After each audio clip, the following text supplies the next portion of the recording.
Psychologist and psychotherapist working from Stad in Belgium. I'm specialized in working with traumatized people.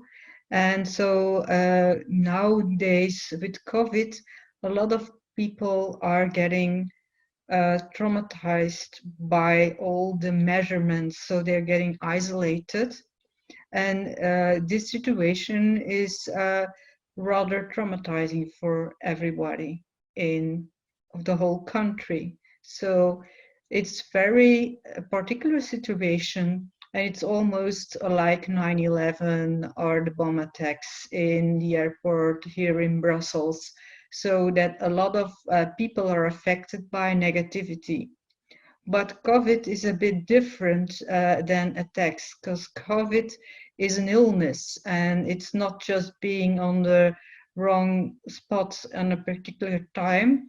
It is something like an unseen enemy, so it can affect you even in your own house just by meeting a friend who could bring it in. So that's why governments are now saying just stay home and don't see a lot of people, just stay in your own neighborhood.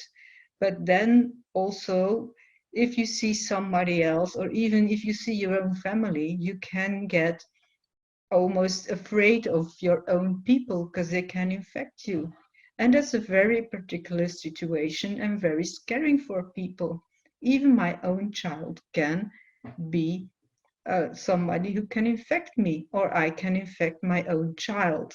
So it's very traumatizing idea, and very an idea that makes very uh, people very anxious. And it's like, I even don't know if I got it or because I'm not tested. So what the hell I do? It's very unseen. And that's why people are so afraid, because we have an enemy we cannot see. And that is very particular in this situation now. So how can we deal with it? Or how do we work with it in therapy? So in therapy, we go and see that you are not all the time seeing messages and television shows on COVID-19, because that's the worst thing you can do, because you always are facing the enemy at that time, because it's always in pop-ups. So we say to people, just look the news one time a week, and don't put messages on your screen that show how many dead people are in the United States, how many dead people are in Belgium, because that time you only make yourself more anxious.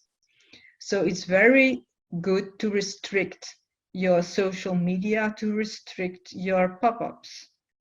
Another thing we can do is to see if we can have positive interaction with people.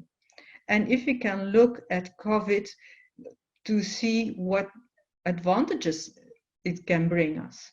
Maybe it is very nice to play games with your children, or to play games with your husband even. And you can, at that time, make quality time if you're living together. If you're living alone, it's very, very important that you keep in touch by social media, by telephone, and that you speak to other people, even on a screen. It is very nice to see people. It's very unusual because we are not used to it, but it's very important to still have social contact with people, because we are social beings. We are not used to live isolated and alone. Me in my private practice, if I see depressed people who live an isolated life, they now with COVID cope rather well, because they're used to being on themselves and they don't really need the other persons. So in my experience, these times, these people are saying, I'm feeling quite normal now. But for other people who have already many social contacts, it's very strange not to have a conversation with people. And then you're reflected and thrown back on yourself. And it's very lonely and very a lot of time to think about what is about me in my life. And so they start worrying.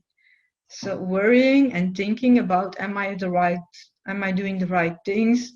And therefore, it's also very nice to keep on talking to other people and to talk about your concerns and to share them, even in a telephone conversation or in a chat. But on the other hand, also see what advantage can it bring me. It can leave me to do some things in my household that I never did before. And can you have a structure?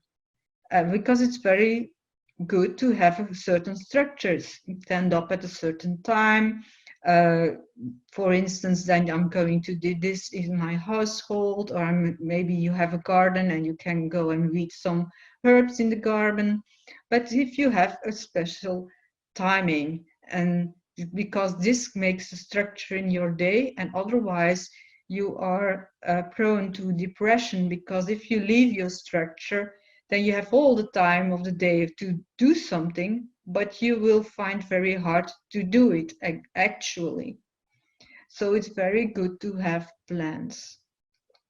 Other things that we see now is that people are sometimes so good at being at themselves that they don't even want to pick up the phone, because they say now, for instance, people with burnout, and I'm also having these triggers that are so huge, and now it's very nice for me to live this isolated life. It's very quiet, it's very soft, because there are less cars on the road, and they are enjoying the silence, and therefore they get, so it's, I don't want to go back.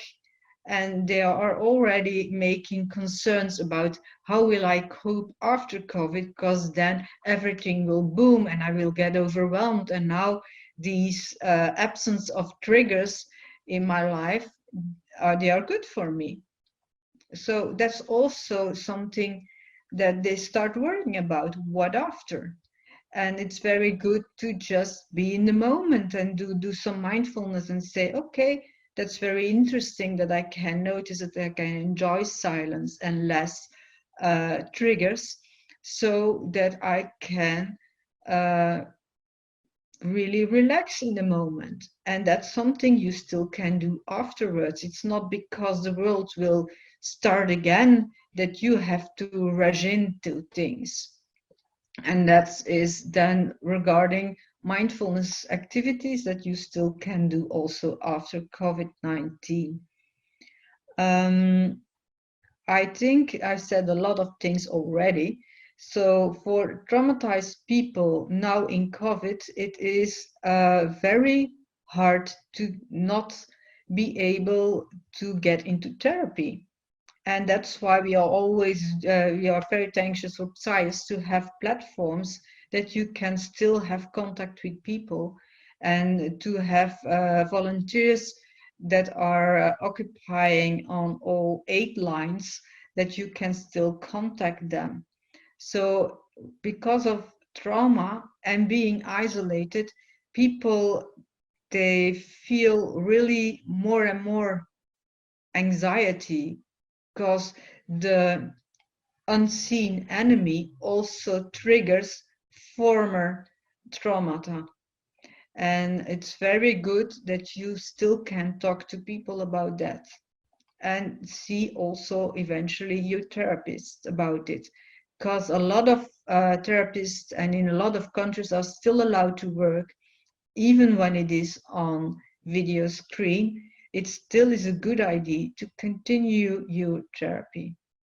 So that was Kristel. I hope you enjoyed this very short webinar on COVID, traumatized people, and anxiety and depression in general. Thank you very much, and hope to see you next time.